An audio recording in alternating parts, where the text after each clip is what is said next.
दोस्तों आजकल विंटर में तो इतना ज़्यादा कुछ काम तो होगा नहीं, पर जो आपने काम किया है कुछ वायरिंग वगैरह किया होगा और उसमें ग्रोथ की वजह से जो वायर बाइट वगैरह होती है, तो इसी वायर बाइट वाली चीज़ें हमें निकालनी होगी। तब आने वाले सीजन तक ये अच्छे से हम प्लांट को अगर ज़्यादा भी ग्रोथ होता है तो वो दिक्कत वाली बात नहीं रहेगी और सीधे स्प्रिंग में हम रिपोर्टिंग के वक्त वायरिंग वगैरह करके स्टाइल कर सकते हैं। और अभी भी ऐसा है नहीं कि वायरिंग नहीं कर सकते, अगर मैं आज करके दिखाऊंगा। अगर ट्रिमिंग तो नहीं करनी है बट वायरिंग वगैरह हम कर सकते हैं। अगर प्लांट का लुक थोड़ा बहुत इधर उधर होता है किसी ब्रांच में, जैसे कि यहाँ वायरिंग की ज़रूरत है, हम वायरिंग से सेव कर रहे हैं इस प्लांट को। और ये प्लांट लगाया था हमने दोस्तों स्लाइस से। हमने एक हार्ड चॉपिंग करके एक प्लांट चॉप किया था और उसी में से एक स्लाइस मैंने निकाल के ये प्लांटेशन कर दी थी और उसी में हमारी यूनिक टेक्निक की वजह से प्रोपोगेशन हुआ और ये अच्छे से बढ़ भी रहा है। आने वाले वक्त में हर जगह से नेब्रिस निकल आएगी। अगर नहीं भी निकलती है, पिछली बार भी कोशिश की, ज़्यादा कुछ हुआ नहीं है, तो कुछ मानसून आने वाले मानसून वक्त में भी कुछ अगर फ़ायदा मिलता है तो अच्छी बात है।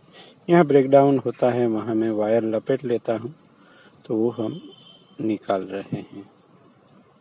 यह मैंने वायर से बांध लिया था इस प्लांट को जब ब्रेक डाउन हुआ था तो। बट ऐसी जगह से ये निकालते वक्त थोड़ी सावधान रखें, नहीं तो फिर से टूट सकता है, क्योंकि नाजुक होता है थोड़ा, यहाँ जैसे तैसे जुड़ा हुआ होता है और उसको अगर ज़्यादा डिस्टर्ब किया तो फिर से टूट सकता है।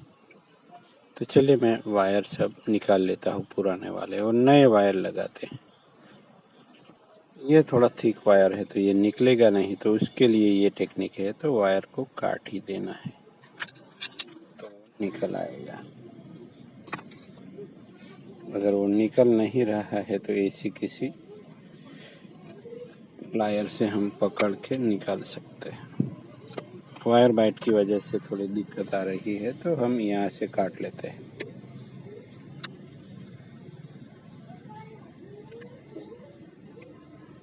ये जो मार्क होते हैं वो सब निकलते जाएंगे वक्त के साथ। जिससे ही एक बार प्लांट ग्रोथ पकड़ लेता है, बाद में कोई दिक्कत नहीं आती। प्लांट को अच्छे से अटैच करना ज़रूरी है। ये ढीला हो गया है क्योंकि मानसून में कुछ सॉइल वगैरह वॉश आउट हो जाता है, तो फिर से टाइट कर दे इस सीज़न में। क्योंकि जब कभी कोई प्लांट का पॉट नीचे गिरा देता है गलती से या जानबूझ के भी, तो प्लांट जो है वो पॉट के साथ अटैच रहेगा, वो उसके रूट्स एयर में एक्सपोज नहीं हो जाएंगे, जिसकी वजह से आप कहीं बाहर भी है तो कुछ वक्त तक या कुछ घंटों तक आपके प्लांट में कोई दिक्कत नहीं आएगी। इसीलिए हमेशा इस तरह रिपोर्टिंग के वक्त ये सब कर लेना होता है, तभी आपका प्लांट सेफ रहेगा। क्योंकि कोई भी कभी भी प्लांट को नुकसान पहुंचा सकता है, हमसे भी हो जाता है, कोई गमला गिर जाता है तो अगर एकदम से रूट बॉल सब बाहर आ जाते हैं तो थोड़ी दिक्कत हो जाती है। सीजन बढ़िया ना हो तो प्लांट शॉक में जा सकता है, तो इसलिए हमेशा प्लांट को टाई करके रखना। देखिए तो सिंपल है, कुछ वायरिंग जुगाड़ को यूज़ करते हुए हम यहाँ वायरिंग कर रहे हैं। तो सीधे मैं यहाँ से डायरेक्ट वायर लगा रहा हूँ। यहाँ ब्रेक डाउन भी हुआ है, वो भी ख्याल में रखना है, नहीं तो वो निकल जाएगा। अगर लगे तो फिर से कुछ बांध सकते हैं, नहीं तो चलेगा। चलिए मैं बांध लेता हूँ फिर से। ये तो कुछ भी होता है तो हमारी सब मेहनत बेकार चली जा सकती है। यहाँ आप कुछ चीज़ लेके भी बांध सकते हैं। तो सपोर्ट के लिए मैंने ये सूखा हुआ कुछ यहाँ पड़ा हुआ वो एक लकड़ी का टुकड़ा ले लिया है, उसको साथ लेके मैं यहाँ बांध देता हूँ, जिससे थोड़ा प्लांट को सपोर्ट मिल जाएगा। दो जगह से बांध सकते हैं। जो वायर इस्तेमाल किया था वही वायर, पतला वायर इन सब में काम आता है। यहाँ भी एक बार बांध देता हूँ जिससे ये इसमें ज़्यादा फोर्स ना लगे। कुछ लोग अच्छे से वायरिंग करने लगे हैं, अच्छे से शेयर होता है हमारे जो फेसबुक ग्रुप है उसमें।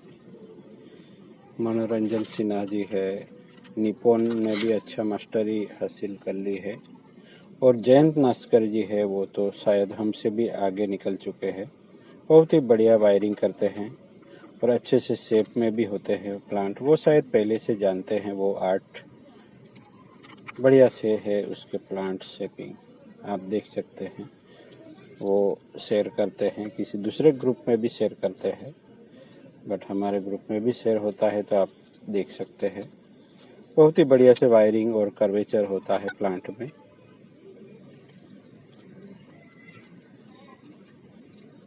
वायरिंग से आप कुछ अलग ही लुक दे सकते हैं प्लांट को, इन ट्रॉपिकल प्लांट्स को। तो चलिए, यहाँ केवल अब ट्विस्टिंग होगा और प्लांट कुछ अलग ही शक्ल में नजर आएगा। तो यहाँ जो क्रेजी टर्न है वो सब अब धीरे धीरे मैच्योर होते रहेंगे वक्त के साथ, और उसमें से कुछ अलग ही निकल के आएगा दोस्तों। यहाँ ब्रेक डाउन हुआ, थोड़ी सी गलती और ब्रेक डाउन, बट वहाँ रुक जाना है हमें। उसको इस तरह से फिक्स करें कि जहाँ से टूटा है उसके रिवर्स में थोड़ा फोर्स दे दे तो वो जैसे जुड़ जाएगा।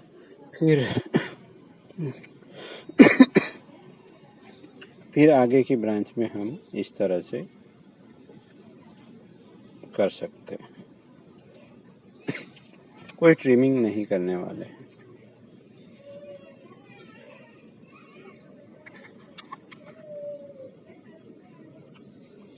दोपहर का वक्त अच्छा होता है। अगले दिन अगर पानी नहीं दिया है प्लांट को तो प्लांट थोड़े लचीले हो जाते हैं स्टाइल करने के लिए। तो ऐसे ही हम उसको एक्सट्रीम बेंडिंग करने की कोशिश कर रहे हैं। अगर ये सब फ्यूज़न होकर कुछ अच्छा हो जाता है बाद में, तो ये बाद में ये अच्छे से निकल जाएगा दोस्तों। तो इसलिए मैं इस तरह से टर्न लेके काम करता हूँ। वैसे ये ट्रेडिशनल मेथड तो है नहीं,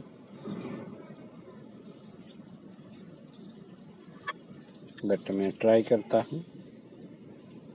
कुछ अलग शेप में और अलग लगते हैं प्लांट।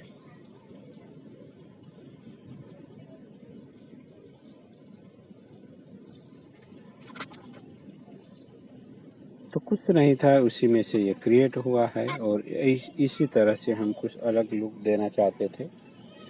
बाद में अब आगे बहुत और जाना पड़ेगा, तब जाके इसमें कुछ हम कर पाएंगे इस प्लांट के साथ। अभी तो केवल 4 ब्रांच है, एक को तो हमने फायरिंग भी नहीं किया है। नीचे भी एक क्रेजी टर्न मिला हुआ है। तो ऐसे ही स्टाइल करते रहेंगे और मिलते रहते हैं इसी तरह से दोस्तों, हमेशा मिलते रहेंगे। तो चलिए मिलते हैं किसी और नई टॉपिक के साथ। Just wiring, no trimming.